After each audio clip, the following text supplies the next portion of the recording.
Growing up, I had dreams and aspirations, but always felt like the kid that didn't fit in. For the most part, I wasn't a bad kid, but when I made the transition into adulthood, I turned to the streets for guidance. This led to getting locked up in juvenile hall, doing time in CYA, and eventually a 120-month sentence in federal prison.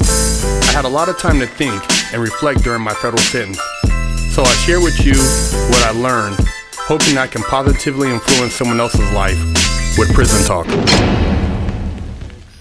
Getting down with Fresh Out. Man, I told you guys these shoplifters were gonna crash out.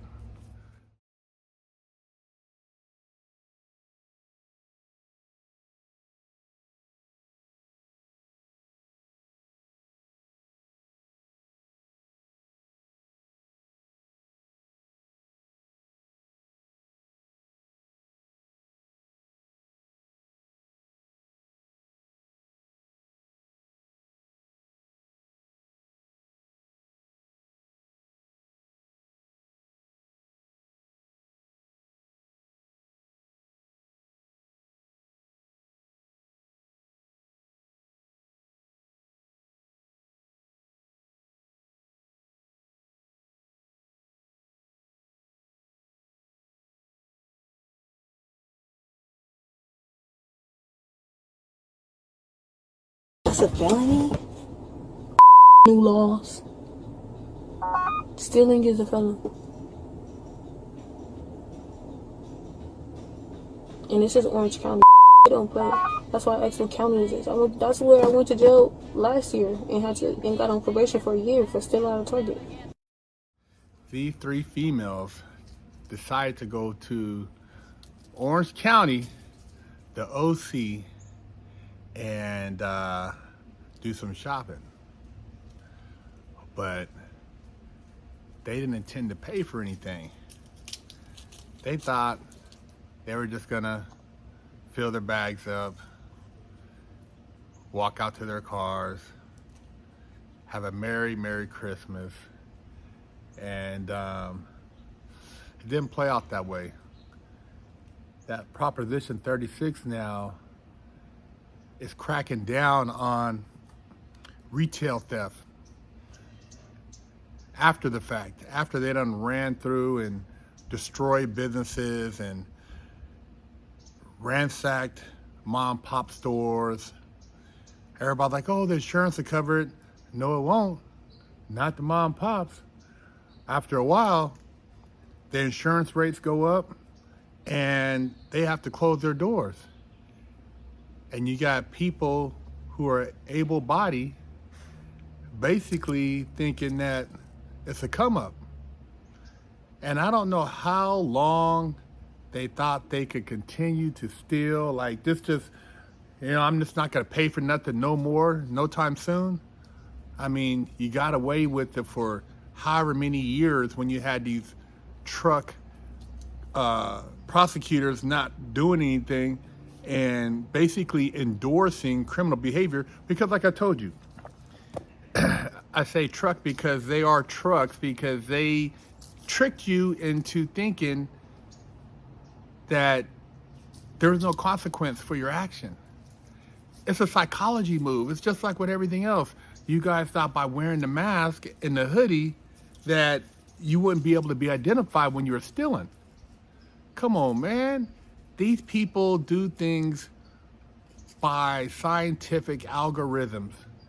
They know what, behavior studies. And they set a lot of you young people up for straight failure, man. You got comfortable stealing. Now when you have to go work for something or use cash, you don't want to use it. So you're going to continue to crash out. And that's going to be the California purge, man, with all the theft. And they're just going to fill up bed space. And if they don't fill up bed space, they're going to give you probation. And that means now that you're under watch, so your freedom of movement is restricted, and you have somebody that can pop up at any time and violate your privacy. When I lace you guys up on this stuff, man, you probably think, oh man, the OG, man, he just, he just hating, or he don't know what's going on out here. Nah, man, I know from experience, and I know there comes a time when stuff like that comes to an end. And a lot of you guys out here are just, you're on the go so much, you're not really thinking. And, as you get into your late 20s, your 30s, maybe you start reflecting a little bit. And even then, I've seen grown people in their 40s and 50s stealing out of the Dollar Tree, out of Walmart, trying to steal out of Home Depot. I mean, a lot of people just crashing out on this stuff because they got caught up in the whole, like I said, the behavioral patterns of what they thought was acceptable. And they don't realize that that was all by design. All the vandalism, all the theft, all the getting away with, misdemeanor and, anything under $900, that was all by design. And when they create these deserts and these neighborhoods where you have no 7-Elevens, you have no Denny's, no small grocery stores, and you got to drive an hour, 2 hours to go buy your basic necessities, and you're crying, and you can't really say anything because you allow it to happen. And then people are like, well, the people who stayed, who, say, man, well, I'm, paying my taxes, I'm doing this and that, but the kids of you guys aren't listening. Your nephews, your nieces, your cousins, they're continuing with this behavior. And if it's unchecked, it leads to some penitentiary shit. So I said it before and I'll say it again. Don't let these people trick you into the psychology of behavior that's contrary to productive society measures, because they will, like I said, trick you up, and then what happens, like I said, is they go and you tell your friends and your friends tell your friends, and then you got people stealing who would never steal. They never stole in their life, but because you told them it was good and you stole for your first time and got away, they thinking they could steal for their first time and get away. And then eventually you got a whole neighborhood stealing and a whole bunch of people on probation, or a whole bunch of people catching their first case, which affects their future employment. And now they can say, well, you came up on your background check, you got a record, therefore we can only limit your position at this company.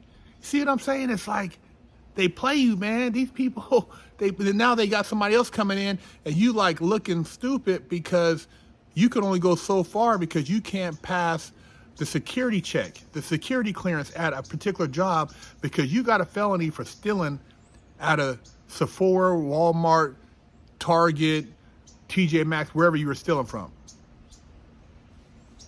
Telling you, man, don't crash out. Big Herc 916, fresh out.